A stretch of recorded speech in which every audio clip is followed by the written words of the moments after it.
evening and welcome to Tucker Carlson Tonight. On August 9th, 1974, Richard Nixon announced he was resigning the presidency.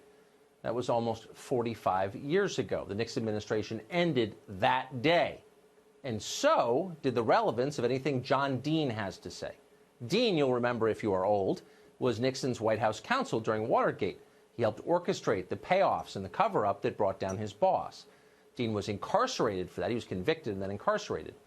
And that's pretty much all you need to know about John Dean. He is the living answer to a trivia question. That is until this week. Yesterday, House Democrats brought Dean to Congress to testify up on Capitol Hill. Not about Richard Nixon, but about the Mueller investigation. The Mueller investigation? Baffling. John Dean is 80 years old. He has nothing to do with Robert Mueller or his investigation.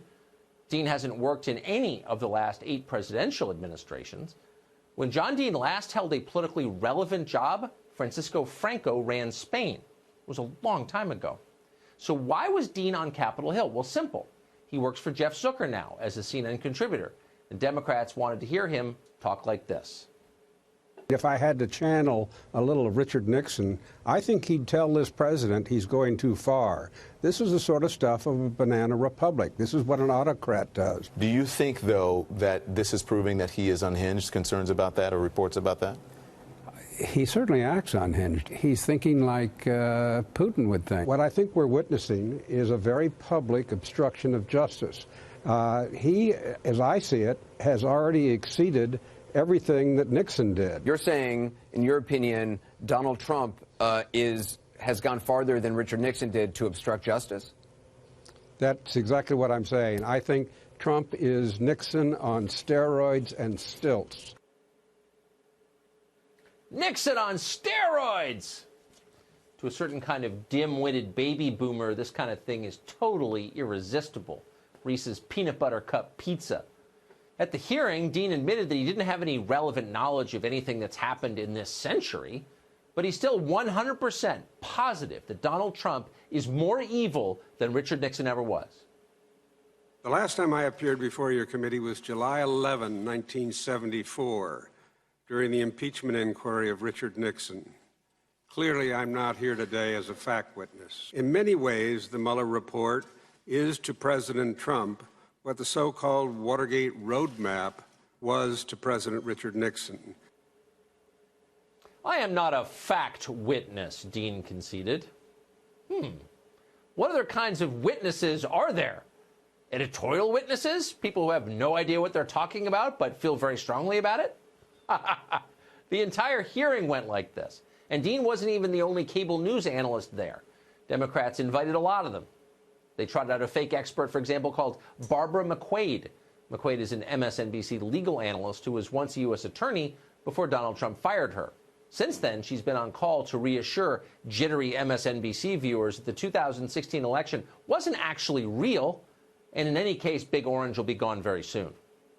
The conduct described in the report constitutes multiple crimes of obstruction of justice. It's supported by evidence of guilt beyond a reasonable doubt, and I'm confident that if anyone other than a sitting president committed this conduct, that person would be charged with crimes. Oh, it sounds so official. As expected, McQuade read from the approved script on Monday. She may have no relevant knowledge or expertise, none whatsoever, but she is nevertheless very certain that Donald Trump is a criminal. It could be that President Trump procured the presidency by fraud. When immigrants procure their citizenship by fraud, we strip them of their citizenship. When a president procures his presidency by fraud, should we consider doing the same?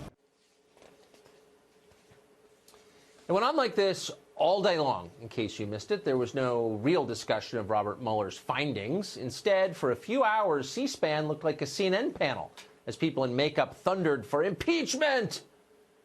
But in fact, the whole show was an indication of how weak pro-impeachment forces really are.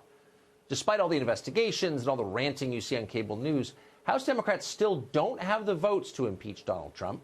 The talking heads showed up yesterday to rally the base and to prod nervous Democrats toward an impeachment trial. Did it work? Not clear, probably not. But there was another reason for the hearing, too, and we shouldn't overlook it. While Democrats continue to burrow through the Mueller report, trying to twist its ho-hum findings into high crimes and misdemeanors, the Attorney General, William Barr, is digging deeper into the spying, the DOJ spying before and after the 2016 election.